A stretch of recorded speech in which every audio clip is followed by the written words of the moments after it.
Frank. Hi, it's Richard. G'day, mate. Look, I'm filming a show around the South Island and I need your help. Convince me. There's free food, okay? Are you in, fella? He sounds pretty good to me. Count me in.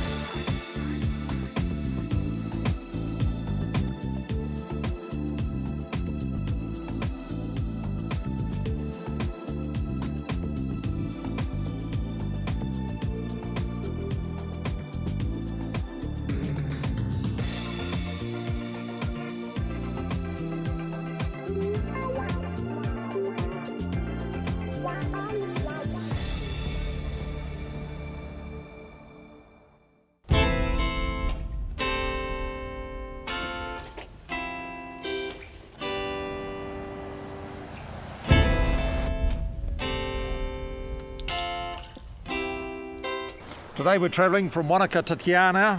Just got off the Devil's Staircase, bit of road out of Queenstown. The old girl had a bit of an incident. Big bang, tyre went, bit of flame. Bob's your uncle. What's happening, Frank? Well, we still got to make it to Kingston to get the flyer, so better get out of our way and do that and meet up with these people. Jump in with the crew, eh? Yeah. Let's do it.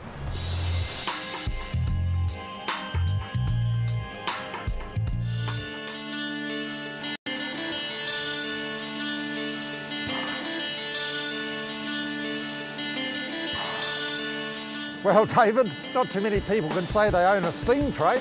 Well, it's a handy thing to have. How many years have you had it? I've had it about 18 months now. It's been operational since October 2011. And, yeah. Good on you. I know it's had a bit of a checkered past. It's great you're keeping it running. It's certainly been a challenge to get it operational again. And the great thing is to see everybody enjoying having a ride on it. It's quite thrilling, yeah.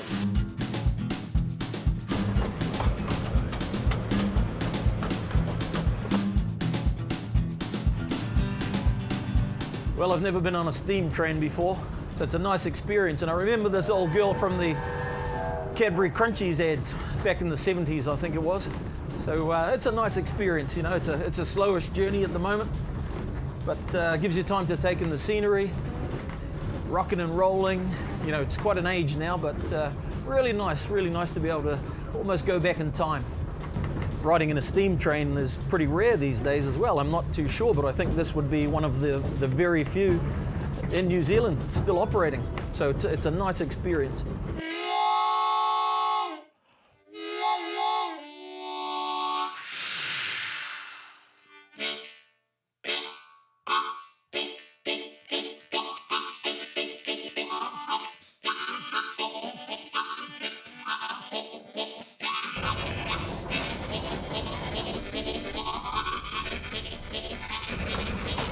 So, you've been on these a while, have you? I have 47 years. Right. Worked the railways, yeah, in the system. Beautiful. So you started on steam trains? Started on steam, yeah. Started on steam. A bit more to do on these than on the diesels, I bet. It's a bit more physical, yeah. It is, yeah. But a bit more enjoyable too, I It guess. is, yeah. Well, you sleep better. Yeah. Physical work, Yeah. good for you. So you look forward to every day when you get up. Oh, that's brilliant, eh? Something to get out of bed for. Yeah, that's good. Would you like to have a go at throwing some coal in? Oh, give it a go, I guess. Well, I'll get out of your way.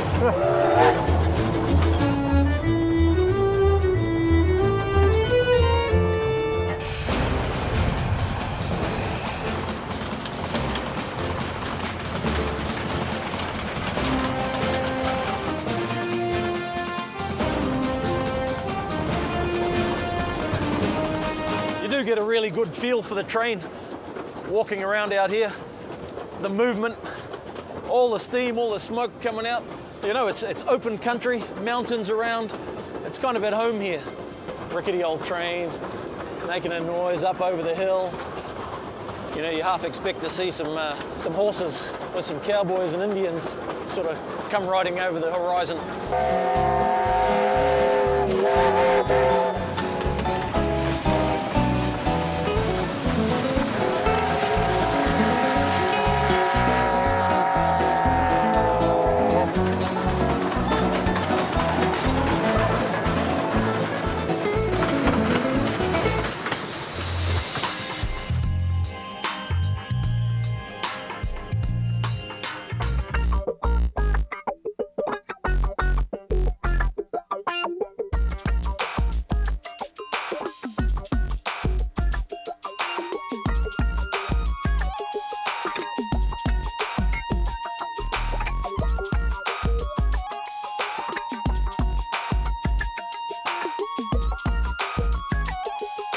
Well, beautiful day here in Te Anau.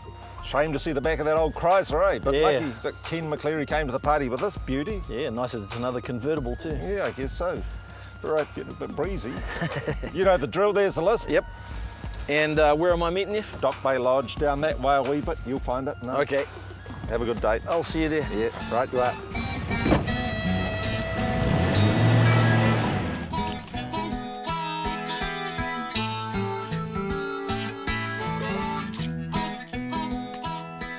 G'day. G'day. How's things? Yeah, good yourself. Yeah, good, thanks. Hey, I was in Te Anau for the day and just taking a walk around and noticed your chopper down here on the beach.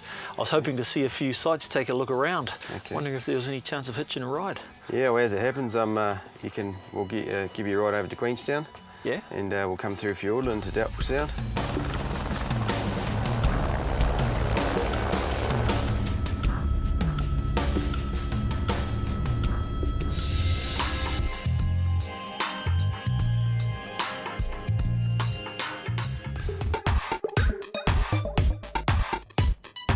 This is beautiful. I'm looking out over Queenstown. Parasailing. What a great way to spend 45 minutes. Just being dragged around the lake. But you sit back, you relax, you enjoy the view. Just got a real smile on your face the whole time. Now I've just got to make sure that I land on my feet.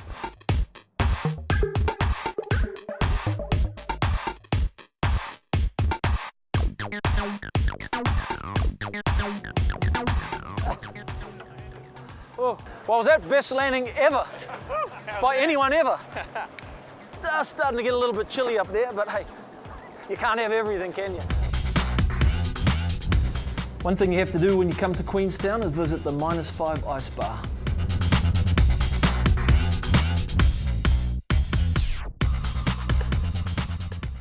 Renee, Frank, how long have you been here? -5 ice bar's been here 8 years now. We're made of 18 tons of ice, which is pretty exciting. Not many bars can say that, you know, that you have to wear a jacket to go in.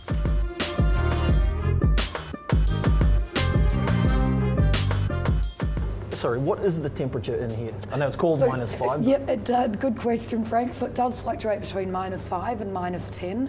Currently it's -7.6, so you've got a bit of extra value for your money this afternoon. Yeah. Didn't feel quite like -5, Yeah, but you know. you're spot on there.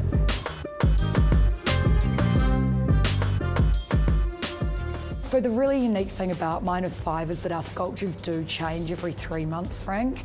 So for example, if you were here in another 6 months' time, we'll have a completely different bar and a completely different sculptures. So our carver, Victor, he'd probably be in here for about 5 hours to do this one. We get the ice blocks and big slabs of ice. Yeah. He melts them together. He then uses a chainsaw and creates these masterpieces. Is he in here for half an hour at a time? No, he's in here for about 12 hours, so he does the hard yards in here. It just occurred to me, you would be one of the only bars in the world, if not the only, who doesn't have to worry about drunks. Well, actually, Frank, one drink in here is like 2 hours of real world. Jeez, we better watch out. Thanks for coming and experiencing the coolest bar in Queenstown, Frank. Cheers, Renee.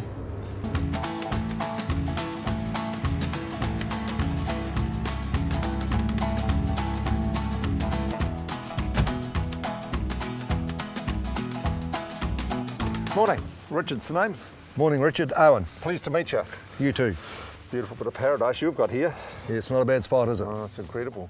Beautiful morning too. Yeah, it is. Yeah, that makes it.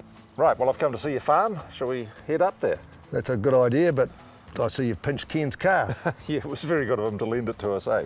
Beautiful, we think. Had a bit of trouble with the old one, but what do you reckon? That's probably not a farm vehicle, is it? I think you're probably best to come in the ute. Okay, let's do that.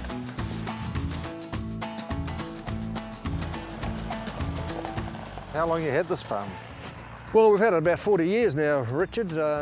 Yeah, we bought here in '73, and not this particular bit, over the road, and we've added over the years. So started off with 400 acres, and now we're farming about 1,000 acres, but some of that's leased.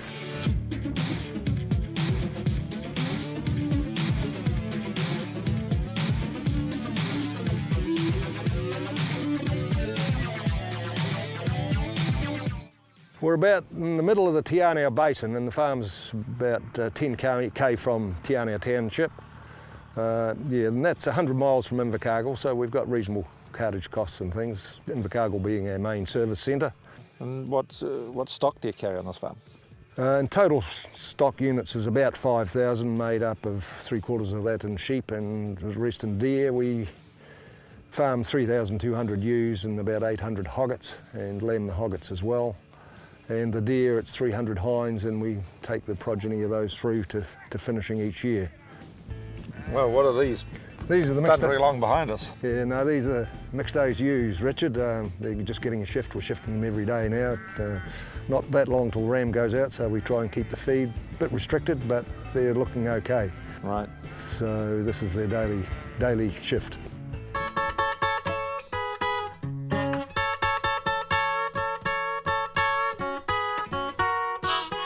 Well, these are some lambs that are going down to the works in a few days' time, so they have to be nice and clean and tidy before they go in, and so we're cleaning up their backsides before they go. These lambs will be about 40 k. They've been weighed off on the scales the other day, and the drafter's put his hand on to make sure that they're prime, and we'll make really good lamb chops. And now we're just getting them tidied up, ready for slaughter. Embrace me, baby, like a river. Well, Richard, I think this is what you've really come for. I think it is. Have a look in here. Oh, beautiful. Couple of packs of racks of lamb, pure south. Well, I enjoy cooking those. Good on you. Thanks for the tour. You're welcome. It's a real and- pleasure to meet you. Yeah, you too. It was good. Go well. Cheers.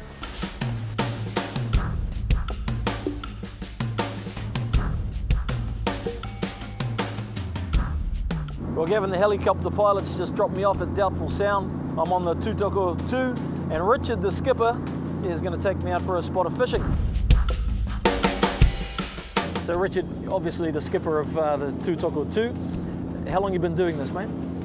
Well, I started playing around in boats as a young fella, but we bought this business in 2004, and so I've been in this area for the last 6 years or more, eight years.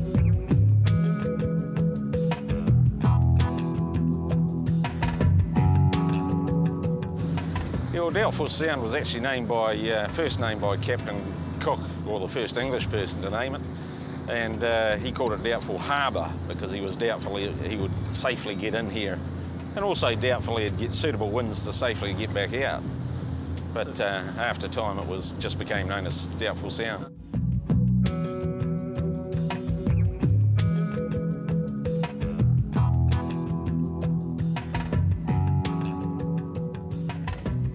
Well, I think I've got something on there.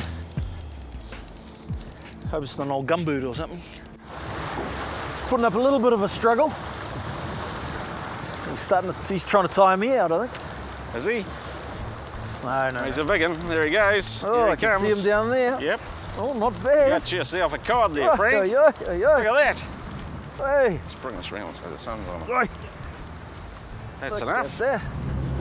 Righto, mate. Just step back a little bit and swing him to me. Oh. That's a nice sized cod Jeez. for dinner. Hey, look at It's that. a bit of a nice southern blue cod. Blue cod, finally, the great That's- blue cod that I've been hearing Yep. so much about. Mate, once you've eaten this, you won't eat that snapper again. We'll give this another go. Hey, here we go. Perch. I don't really know my fish, but hey. Now, where do you grab them? Come here. So what is it, a perch? That's a sea perch.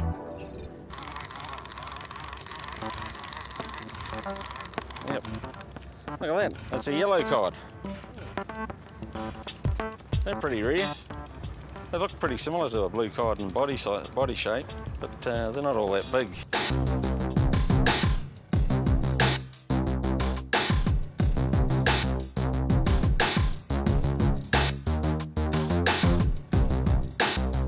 Well, Frank, we didn't get on to the big one today, but we've got enough of a feed there for you to take Well, that's away. all you need, isn't it? Absolutely.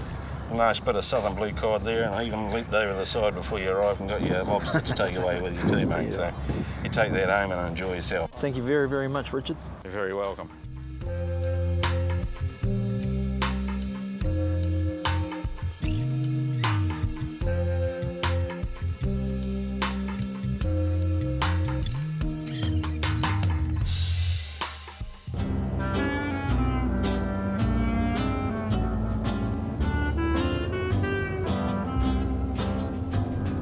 Take a little trip, come with me on the road to love. Take a little trip, it's not far to fall. I'm a keen amateur beekeeper. Got a couple of hives at home, and there's a fellow here, Doug Lomax, who's got a pretty sharp bee operation and some great honey. To be in love, you and me.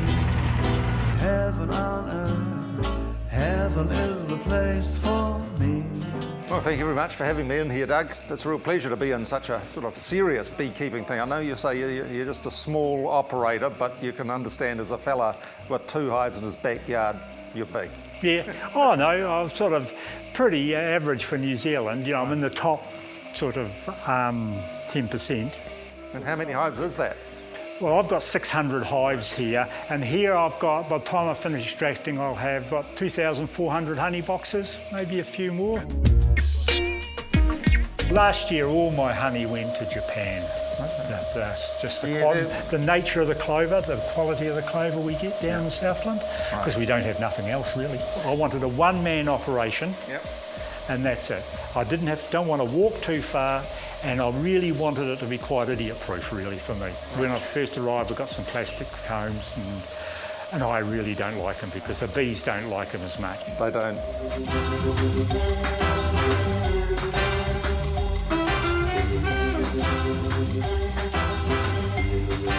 We've just got some fresh honey out of the centrifuge, out of the machine there, if you want to take that home and put it on your morning's toast. Well, I'll enjoy it every which way I have it. Oh, that's really good.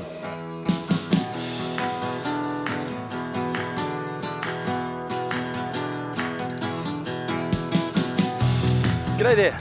Hey mate, how you doing? Good, how's things? Good, yeah. Frank, Oh, Frank. how are you? Yeah, good. Hey, I've got a special dinner on tonight over at Dock Bay Lodge. Uh-huh. I was walking past and I saw you working in the garden here. Yeah, any chance I could get some veggies off you? Yeah, okay, I got some potatoes here. Oh, that'd be great. All right. Yep. They're good. They're just dying off a wee bit now, but look at that. I don't really dig them up like that. Oh, yeah. Just always take the top off, pull this out first, because I don't like doing with a fork because I spear them otherwise. All right. Look at that, there's plenty down there. That'll be good dinner, you enjoy these. Beautiful. Look at that. Actually, what are you doing tonight? Oh, nothing. You want to come along? Can I? Dock Bay Lodge. Yep. You know where that is, eh? Yeah, I know those people. Alrighty. What time? 7:30ish. 7:30? Beautiful. Good. Excellent. I look forward to seeing you there, Thank Frank. you. See you there. All right.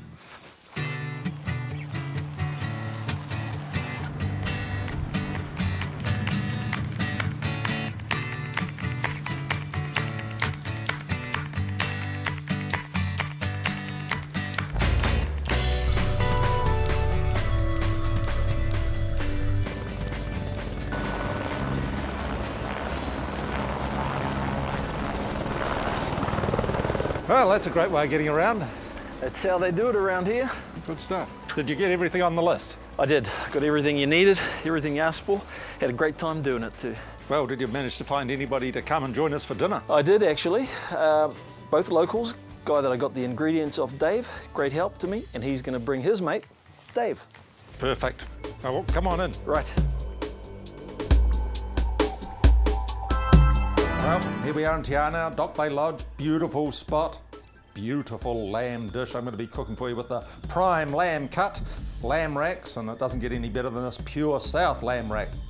So that's the star of the show. What's it going to be with, you say? Well, it's going to be with eggplant, peppers, onions, garlic, herbs, a few cherry tomatoes, and a delightful crisp potato cake. There's everything to love about it, but the lamb is the star of the show.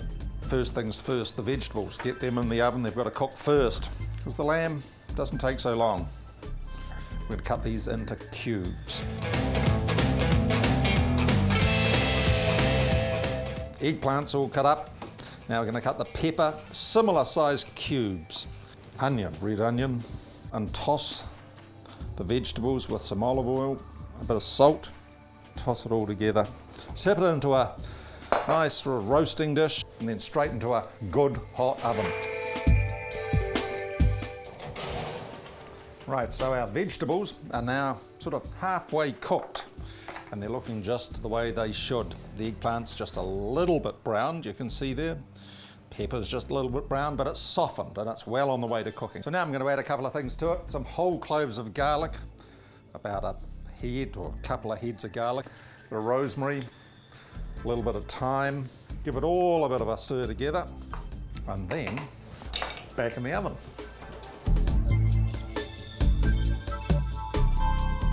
Right, now it's time to get on to one of my favourite parts of this meal, which is a crisp potato cake. And who doesn't like crisp potatoes? So the key to this is developing your knife skills and cutting these potatoes into very thin matchsticks, julienne. And when I say thin, I'm talking a millimetre and a half, maybe 2 millimetres. Beautiful little thin strips of potato. Now to the pan. Pan's very important. You've got a good heavy one. I use a cast iron one. This isn't cast iron, but it's heavy.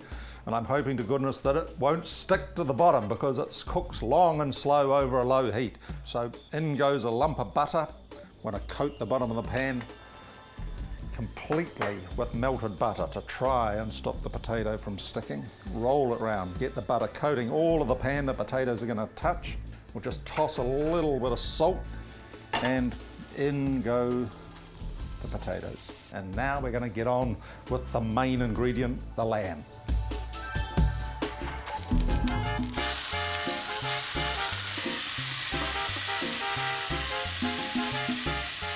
Well, those are cooked enough for this first stage, so we need to put them on the board again. Right, first on, a little bit of mustard. Got a whole grain one here, but also a fine ground mustard would be just as good, but a mild one. Don't get a very hot English mustard or anything, that would be a bit too alarming. Smear the surface of each of these with the mustard. I have some fresh breadcrumbs. I've whizzed up a few slices of bread with some garlic, some thyme and some rosemary. So now I need to just pat this herb into the mustard on the racks, and then they're into the oven. So the lamb's all crusted, time to put it on the vegetables, which, miracle of miracles, are looking just right. Look at that, the eggplant's beautifully brown, bit of brown on the garlic. First thing, I'm going to add a few cherry tomatoes in amongst it and toss them in. Now sit these 2 lamb racks on top. One there, another one back over here. Into the oven it goes. Well, that lamb's been in the oven now for 10 minutes, 12 minutes, something like that. Hadn't been looking at my watch. Breadcrumbs, lovely and crisp, mustards underneath, and I reckon that with a bit of a rest while I unmould that potato cake, that lamb's going to be perfect to serve. Right, potato cake. Now, this is always a little bit anxious making because it's been sitting there cooking in this pan, and now I need to unmould it, and I really don't know. I think it's not going to stick to the pan. There's only one way to find out. This could be very embarrassing for me, or it could be perfect. And it's the latter. So I'm really happy. Doesn't that look fantastic? Lovely slice of potato cake. The lamb on the board, ready to cut it up. And our vegetables. Now, a slice or 2 of this lamb. Just gently so the crumb doesn't fall off. And 3 lovely slices of medium rare lamb on each plate. I think that looks a picture. Wonderful pure South lamb with roasted eggplant and a lovely crisp potato cake. Well, how's that look, fellas? Here comes the chef. Oh, beautiful. Wow. This is prime lamb rack. Lamb rack. From those chaps at Alliance. Great. Pure South lamb rack. Yep. So do you, men of the land obviously, but do you fish and do you do all the rest of that as well? I'm not a great trout fisherman, you, Dave? That's the sea fishing. Blue cod. Yeah. Hey? It's all I'm hearing about. Oh, I tell you what, it's the best fish. No, you'll have to get yourself some cod before you go too far north. Richard, this is absolutely beautiful. I've been eating lamb since about 3 days after I was born, I think. You what? Eating lamb? Yeah. And this is as good as it gets, Richard. Because I usually sort of incinerating my meat, overcook it all the time. Probably the one thing I'd suggest then is carry on with that incineration, but do it for a shorter time and leave it sitting on the bench to rest. yeah. And that's when you get a couple of wines down here. Oh, good. Resting is the key. Yeah. You could rest yourself at the same time with a glass of wine. Just half the time it was cooking. All of these, you probably watched some of these, you know, fancy chefs on television doing all sorts of things, and they sort of make it seem more difficult than it really is. You just actually, everybody has got a strong intuitive sense of when something's cooked right. Well, thank you both for your wonderful dinner company, and Dave, thanks very much for the vegetables you contributed. Cheers. Cheers, everyone. Beautiful.